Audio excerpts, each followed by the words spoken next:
Jésus est en vie. Jean chapitre 1. Au commencement était la parole, et la parole était avec Dieu, et la parole était Dieu. Elle était au commencement avec Dieu. Toutes choses ont été faites par elle, et rien de ce qui a été fait n'a été fait sans elle. En elle était la vie, et la vie était la lumière des hommes. La lumière luit dans les ténèbres, et les ténèbres ne l'ont point reçue. Il y eut un homme envoyé de Dieu, son nom était Jean. Il vint pour servir de témoin pour rendre témoignage à la lumière, afin que tous crussent par lui. Il n'était pas la lumière, mais il parut pour rendre témoignage à la lumière. Cette lumière était la véritable lumière qui, en venant dans le monde, éclaire tout homme. Elle était dans le monde, et le monde a été fait par elle, et le monde ne l'a point connue. Elle est venue chez les siens, et les siens ne l'ont point reçue. Mais à tous ceux qui l'ont reçue, à ceux qui croient en son nom, elle a donné le pouvoir de devenir enfants de Dieu. Lesquels sont nés, non du sang, ni de la volonté de la chair, ni de la volonté de l'homme, mais de Dieu. Et la parole a été faite chair, et elle a habité parmi nous, pleine de grâce et de vérité, et nous avons contemplé sa gloire, une gloire comme la gloire du Fils unique venu du Père. Jean lui a rendu témoignage, et s'est écrié, c'est celui dont j'ai dit, celui qui vient après moi m'a précédé car il était avant moi. Et nous avons tous reçu de sa plénitude, et grâce pour grâce.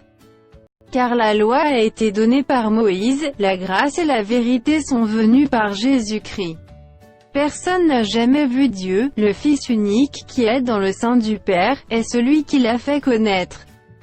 Voici le témoignage de Jean, lorsque les Juifs envoyèrent de Jérusalem des sacrificateurs et des Lévites pour lui demander « Toi qui es-tu » Il déclara et ne le nia point, il déclara qu'il n'était pas le Christ.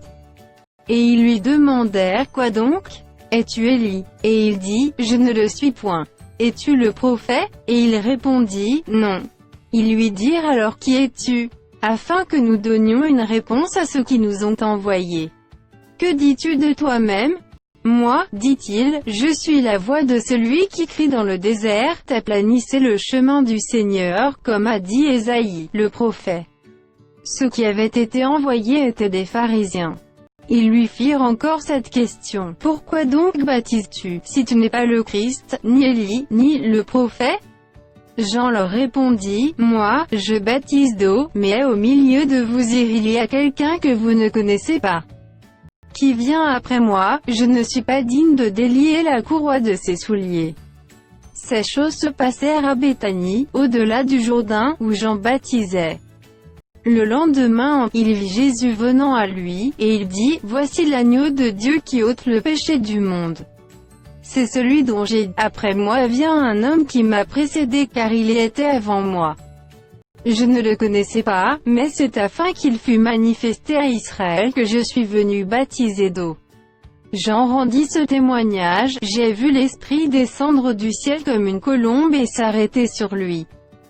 Je ne le connaissais pas, mais celui qui m'a envoyé baptiser d'eau, celui-là m'a dit, celui sur qui tu verras l'Esprit descendre et s'arrêter, c'est celui qui baptise du Saint-Esprit.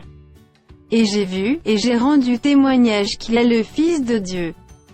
Le lendemain, Jean était encore là, avec 2 de ses disciples. Et, ayant regardé Jésus qui passait, il dit, voilà l'agneau de Dieu. Les 2 disciples l'entendirent prononcer ces paroles, et ils suivirent Jésus.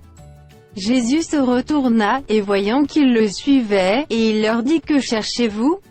Ils lui répondirent, Rabbi, ce qui signifie maître, où demeures-tu? Venez, leur dit-il, et voyez. Ils allèrent, et ils virent où il demeurait, et ils restèrent auprès de lui ce jour-là. C'était environ la 10e heure. André, frère de Simon-Pierre, était l'un des 2 qui avait entendu les paroles de Jean, et qui avait suivi Jésus. Ce fut lui qui rencontra le premier son frère Simon, et il lui dit, nous avons trouvé le Messie, ce qui signifie Christ. Et il le conduisit vers Jésus. Jésus, l'ayant regardé, dit, tu es Simon, fils de Jonas, tu seras appelé Céphas, ce qui signifie Pierre. Le lendemain, Jésus voulut se rendre en Galilée, et il rencontra Philippe. Il lui dit, « Suis-moi. » Philippe était de Bethsaïda, de la ville d'André et de Pierre.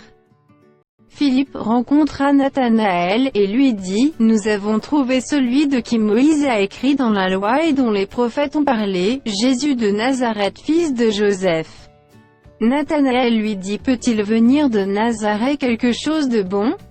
Philippe lui répondit, « Viens, et vois. » Jésus, voyant venir à lui Nathanaël, dit de lui, « Voici vraiment un Israélite dans lequel il n'y a point de fraude. » « D'où me connais-tu » lui dit Nathanaël. Jésus lui répondit, « Avant que Philippe t'appelât quand tu étais sous le figuier, je t'ai vu. » Nathanaël répondit et lui dit, « Rabbi, tu es le Fils de Dieu, tu es le roi d'Israël. » Jésus lui répondit, « Parce que je t'ai dit que je t'ai vu sous le figuier, tu crois, tu verras de plus grandes choses que celles-ci. » Et il lui dit, « En vérité, vous verrez désormais le ciel ouvert et les anges de Dieu monter et descendre sur le Fils de l'homme. »